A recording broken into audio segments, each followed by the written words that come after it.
سلام، مساكم الله بالخير جميعا، يا رب تكونوا كلكم بأتم صحة وعافية. تمرنا يلا من فضلك وتروشنا وجايب لكم موضوع. صلوا على رسول الله.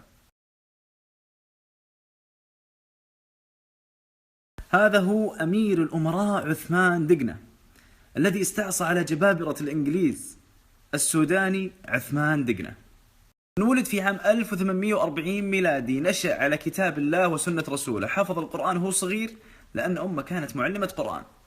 اللي ما يعرف، الإنجليز اغتصبوا الأراضي السودانية في فترة قريبة من الزمن، وعثمان دقنة كان من الأشخاص اللي وقف أمام هذا الاستخراب الإنجليزي. مثل كل الأبطال الإسلاميين اللي تكلمنا عنهم من قبل، يظهر في عصور إسلامية هزيلة كانت السودان شبه منتهية في ذاك الوقت. كان الشباب السوداني يعيش حالة يأس مش ممكنة. عثمان دقنة ما استسلم لهذا اليأس، بالعكس قرر أنه يجمع ناس صاملة ويواجه الإنجليز.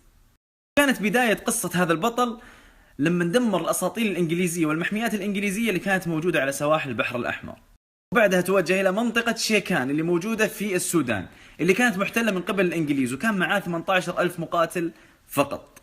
18,000 مقاتل دولة من قبائل اسمها الهدندة، والهدندة دولة شجعان بشكل مش ممكن. ال 18,000 منهم 1000 بس عنده بنادق و17,000 بس عندهم سيوف. تتكلم عن جيش بسيط مقابل الخصم الإنجليزي القوي والمجهز بأحدث وسائل الحرب في ذاك الوقت. ومع ذلك في معركة شيكان انتصر عثمان دقنة على الإنجليز.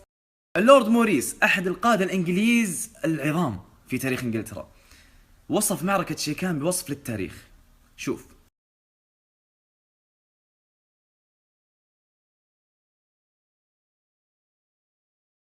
تعاظمت قوة عثمان دقنة في هذا الوقت. الإنجليز بدأوا يسمعون عن عثمان دقنة، عينوا واحد اسمه فالنتين بيكر، قائد إنجليزي محنك، يبون يجيبون راس عثمان دقنة.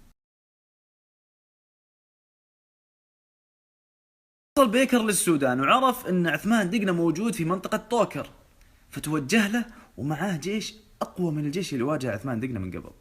عرف عثمان دقنة عن بيكر فانتظر في قرية اسمها التب، وبمجرد أنه مر بيكر هو جنوده انهالوا الهدندوة مثل السيل عليهم. في المعركة هذه بيكر أبو شنب هرب وأرسل رسالة للقوات الإنجليزية بعد أسبوع واحد كالتالي: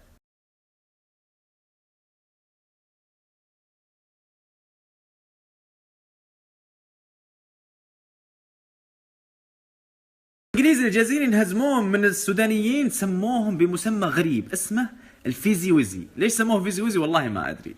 أعطيك أمثلة للفيزي ويزي.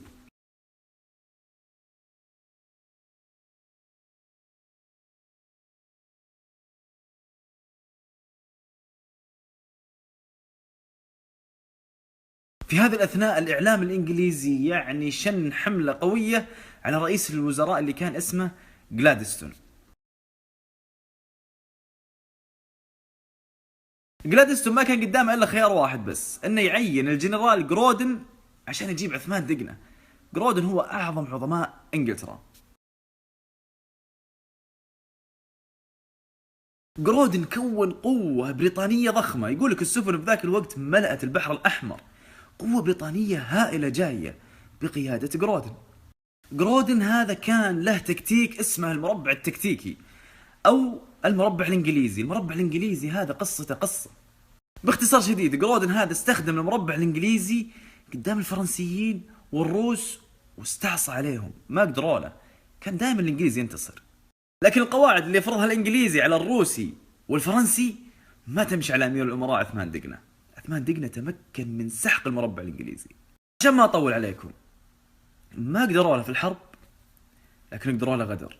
رصدوا مكافأة هائلة اللي يدلي بمعلومات عن عثمان دقنة، وبالفعل جاك واحد وضيع رخيص رضخ لهذه المكافآت الإنجليزية وعطى الإنجليز المعلومات الكافية أنهم يقبضون على عثمان دقنة.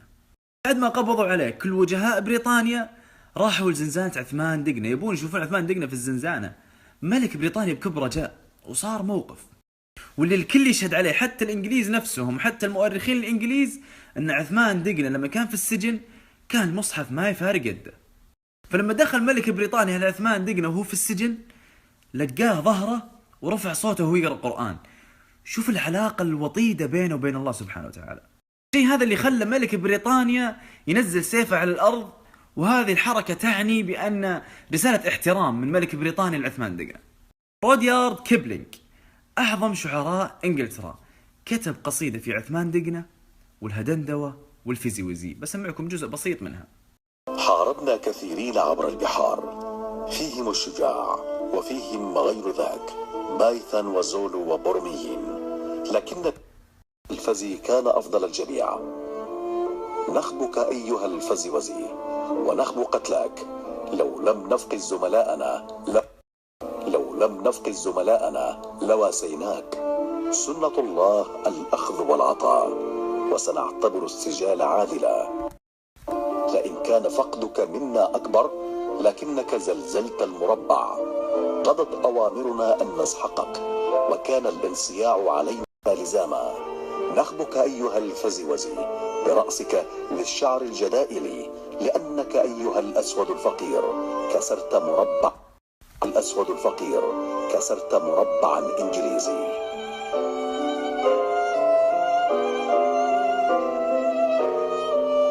بكذا نكون تكلمنا عن فرسان الهدندوة وقائدهم الأمير عثمان دقنة، اللي صعب التاريخ يكررهم من جديد.